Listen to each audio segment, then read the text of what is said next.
Selamat malam semua adik-adik. Selamat saya untuk Pak Muko sebagai tuan rumah, Pak RT sudah mengizinkan saya datang ke RT Bapak dan bertemu dengan anak-anak Karang Taruna. Perkenalkan, nama saya Erisandra Amelia. Biasa dipanggil Ere. Biasanya kalau yang akrab-akrab manggilnya saya Ere. Manggil jangan ibu ya, supaya saya muda terus manggilnya Kak Ere.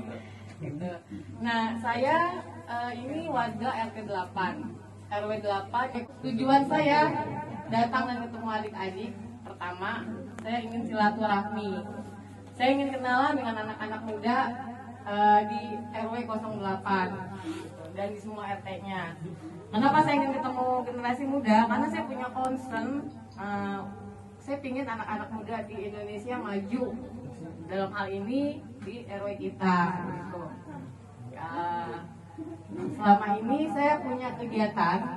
Sebelum saya bikin kegiatan di RW, sebelumnya saya punya kegiatan di beberapa tempat.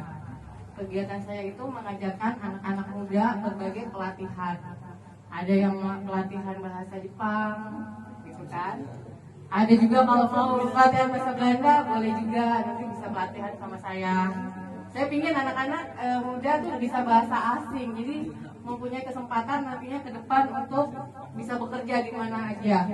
Kalian punya punya soft skill, punya nilai yang tinggi karena punya kemampuan bahasa, entah itu bahasa Inggris, entah itu bahasa Jepang atau bahasa yang lain.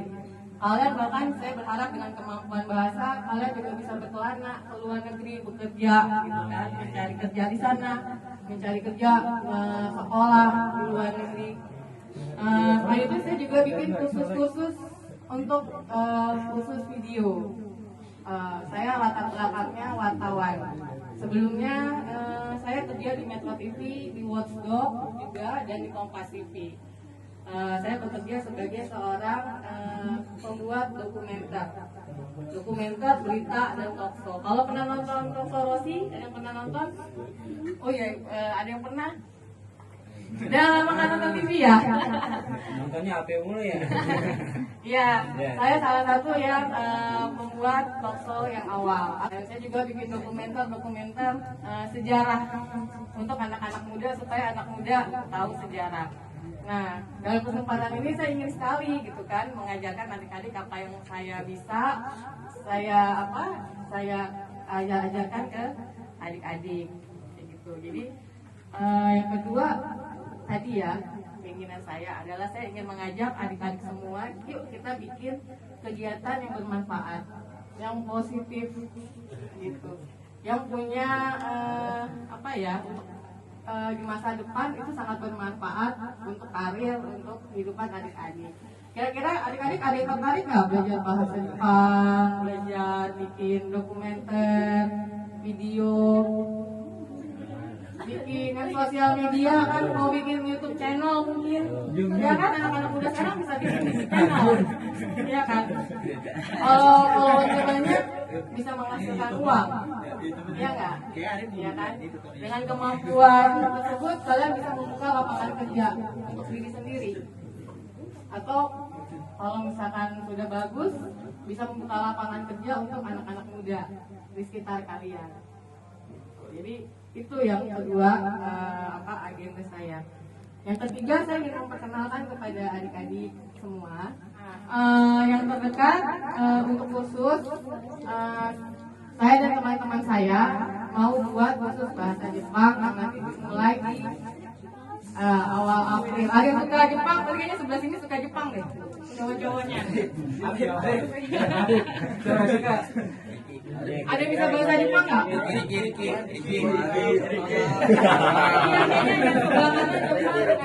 Kayaknya Korea. Tadi saya dengar.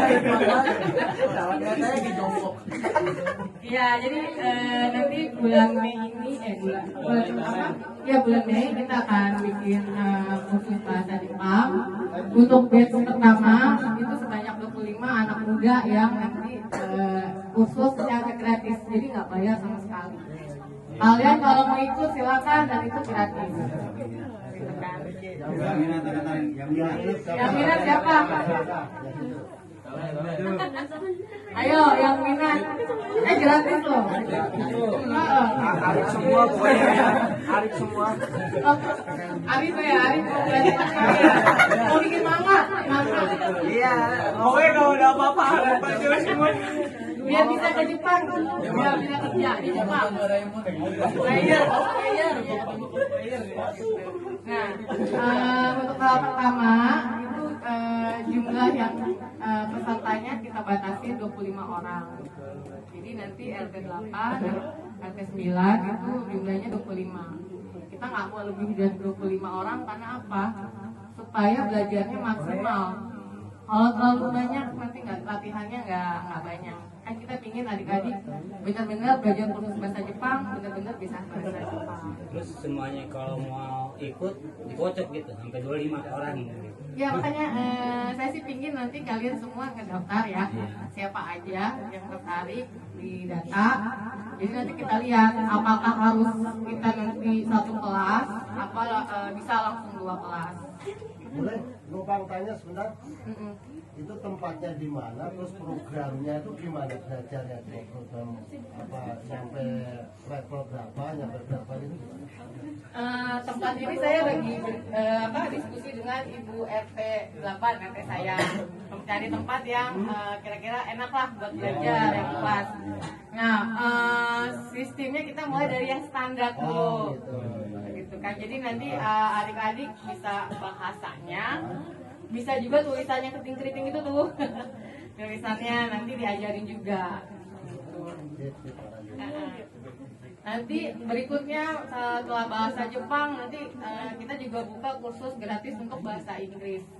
Jadi nanti adik-adik juga punya kemampuan bahasa Inggris karena mau cari kerja saat ini pertama syaratnya harus bisa bahasa Inggris.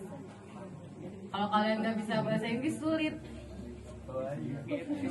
Terus kedua, kalau syaratnya gimana? Persyaratannya bisa masuk ikut kursus gratis untuk warga RT atau bukan? Syaratnya pokoknya RW dari RW 08 ya syaratnya.